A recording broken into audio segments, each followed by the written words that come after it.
இந்த மணல் பாருங்க, இந்த காவிரி ஆற்று மணல். இந்த மணல் இப்ப திரு முன்னாள் அமைச்சர் அதிமுக மாவட்ட செயலாளர் எம்.ஆர். விஜயபாஸ்கருடைய வீட்டுக்குள்ள இந்த மணல் இருக்கு. இப்ப இருக்கு இந்த மணல் எப்படி மேல இருந்து மழையா பொழிஞ்சு அந்த மணல் அவர் வீடு கட்டுவதற்கு வச்சிருக்கிற மணல் இல்லாம இந்த மணலை பாருங்க. இந்த மணல் ஒரு வீட்டுடைய காம்பவுண்டுக்கு பின்னாடி கிட்டத்தட்ட ஒரு 100 லோடு மணல் கிடக்குது. எப்படி கிடக்குது இந்த மணலை? நாங்கள் காவல்துறை அதிகாரிகள்கிட்ட வட்டாட்சியத்தையும் காட்டிருக்கிறோம். இந்த மணலை பாத்துக்குங்க. அதனால இந்த ஆதாரங்களை நாங்க காட்டிட்டு நாங்க அதை கண்டிக்கணும். அந்த வாகனங்களை பறிமுதல் செய்ய வேண்டும் என்பதற்காகத்தான் நாங்க இன்று முன்னாள் அமைச்சர் அதிமுக மாவட்ட செயலாளர் வீட்டை முற்றுகையிடுவதற்காக கரையோர வாழ் மக்களும்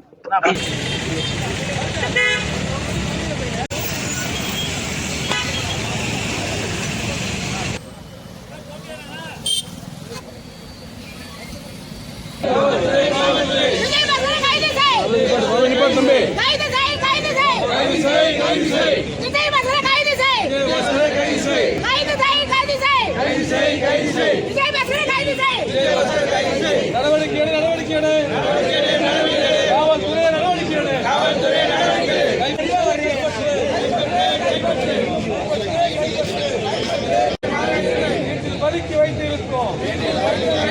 விஜயபாஸ்கர் மீது நடவடிக்கை எடுக்கும்.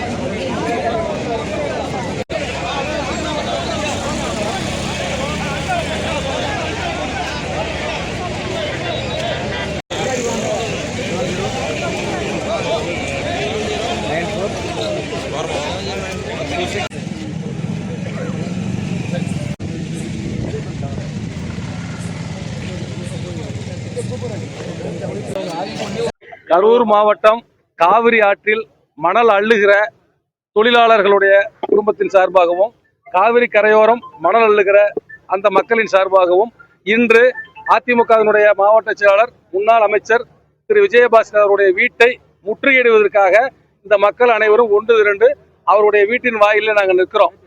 தொடர்ந்து இவருடைய அத்துமீறல்கள் காவிரி ஆற்றிலே மணல் அள்ளக்கூடாது, மாட்டு வண்டிகளே அள்ளக்கூடாது என்று ஆய்வு மேற்கொள்கிறேன் என்ற போர்வையில அங்க இருக்கக்கூடிய மாட்டு வண்டி தொழிலாளர்கள் மீது வழக்கு போடுவதும் வழக்கு பதிவிடுவதும் தொடர்ந்து இது போன்ற இடையூறுகளை செய்து கொண்டிருப்பதால் அவர் மீது காவல்துறை நடவடிக்கை எடுக்க வேண்டும்.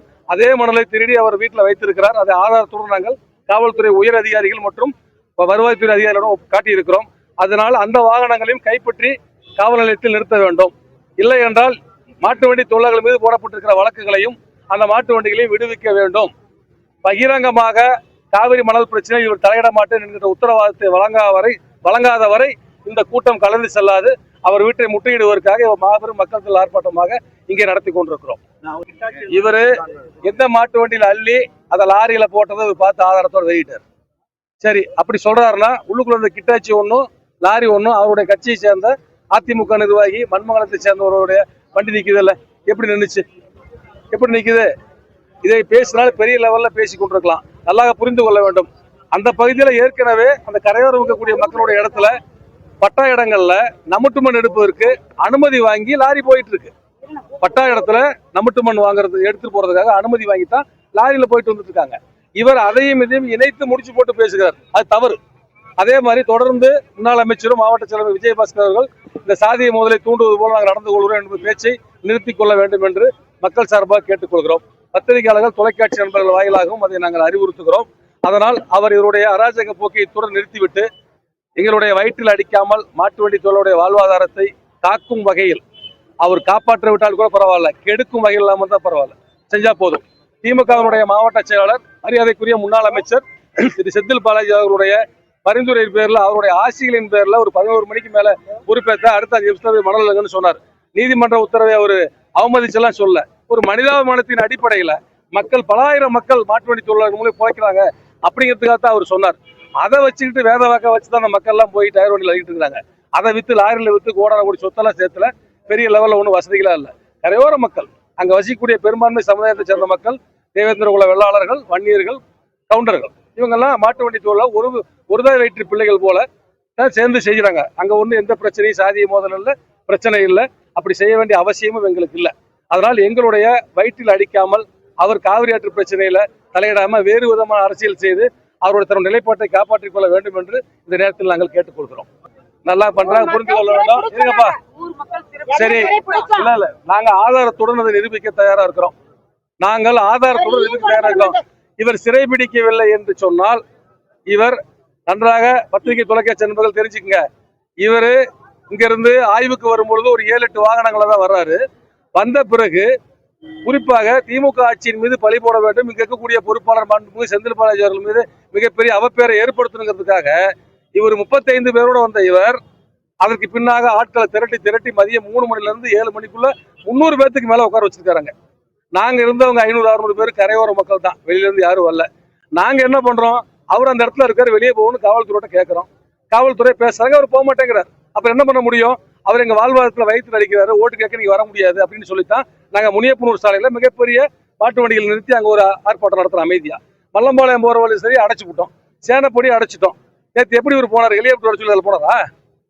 ஹெலிகாப்டர் வர வச்சு அதுல இருந்து வெளியே போனாரா நான் கேட்கிறேன், பதில் சொல்லணும். நாங்க சேனப்பொடி சாலையில இருந்து இங்க இருக்காங்க காவல்துறை உயரதிகாரிகளா இருக்கார், அவர் சொன்னதுக்கு அப்புறம் தான் நாங்க ஒரு 8 டயர் வண்டியை அங்கிருந்து அப்புறப்படுத்திய பிறகு நீங்கள் பின்வாசல் வழியாக தான் போனீங்க. நல்லா புரிஞ்சுக்கணும், பெருமைக்காக பேட்டி கொடுத்து விடக்கூடாது. முன்வாசல் வழியாக இல்ல, பின்வாசல் வழியாக சேனப்பொடி வழியாக போனீங்க. போய் தான் நீங்க நெருவில் ஒரு கூட்டத்தை போட்டு போனீங்க, ரைட். அதனால தவறான தகவல்களை சொல்லக்கூடாது. நாங்கள் சொல்லுவதற்கு எங்கட ஆதாரம் இருக்கிறது. அதனால அது தவறான தகவல். நாங்கள் அவரை சிறைப்பிடித்தது உண்மை. அங்க வந்திருக்கக்கூடிய ராத்திரி 10 மணிக்கு மேல 12 மணிக்கு இந்த பத்திரிகையாளர்கள் தொலைக்காட்சி நண்பர்களுக்கு அது தெரியும். இவர் தொடர்ந்து அந்த காவிரி பிரச்சனையை பேசாம இருந்தாருன்னா பிரச்சனை முடிஞ்சுது. காவிரி ஆற்று பிரச்சனைக்குள்ள உள்ள ஆய்வு பண்றோம், அது பண்றோம், இது பண்றேன்னு சொல்லிக்கிட்டு மாட்டு வண்டித்தோட வயிற்றுல அடிச்சாருன்னா இது வேறு விதமா நாங்க கொண்டுட்டு போவோம். அங்க உட்கார்ந்த சாலை மறியல்ல இன்னைக்கு அவர் வீட்டுல உட்காந்துருக்கோம். அடுத்ததாக பலாயிரக்கணக்கான மக்களுடைய ரேஷன் கார்டை கொண்டு போய் மாவட்ட ஆட்சியர்கிட்ட திங்கட்கிழமை அன்னைக்கு ஒப்படைச்சிட்டு மிகப்பெரிய அங்க அறவழி போராட்டத்தில் நாங்கள் முன்னெடுப்போம் என்பதை தெரிவித்துக் கொள்கிறோம். இப்ப அவருடைய வீட்டை முற்றுகையிடுவதற்காக நாங்கள் இங்கே 3:30 மணிக்கு ஆதாரத்துடன் அவர் வீட்டுல கிட்டத்தட்ட ஆத்து மணல்னா கொஞ்சம் மணல் கிடையாது, வீடு கட்டுவதற்காக வைத்திருக்கிற மணல் அல்ல, வீட்டுக்கு பின்னாடி காம்பவுண்டை சுத்தி பதுக்கி வைத்திருக்கிற மணல் 100 லோடுக்கு மேல பதுக்கி வச்சிருக்கிற ஆதாரத்தோட உங்ககிட்ட காட்டியிருக்கிறோம். அப்புறம் இவர் எப்படி மணல் திட்டத்தை பத்தி பேசலாம்? ஒரு தவறை செய்வதற்கு தவறு செய்யாதான் தான் சொல்லணும். இவர் கடந்த 5 ஆண்டுகள் அமைச்சராக இருந்த போது ஒரு புடி மணலை கூட எடுத்துட்டு வரலையா? அதனால் அவர் இந்த பிரச்சனையை இதோட சுமூகமாக விட்டு விட்டால் நாங்கள் எங்களுடைய அறவழி போராட்டத்தை விட்டுவிட்டு நாங்கள் வயிற்று வாழ்வாதார பிரச்சனைக்காக நாங்கள் மாட்டு வண்டியில் மணலிட்டு வருவோம்.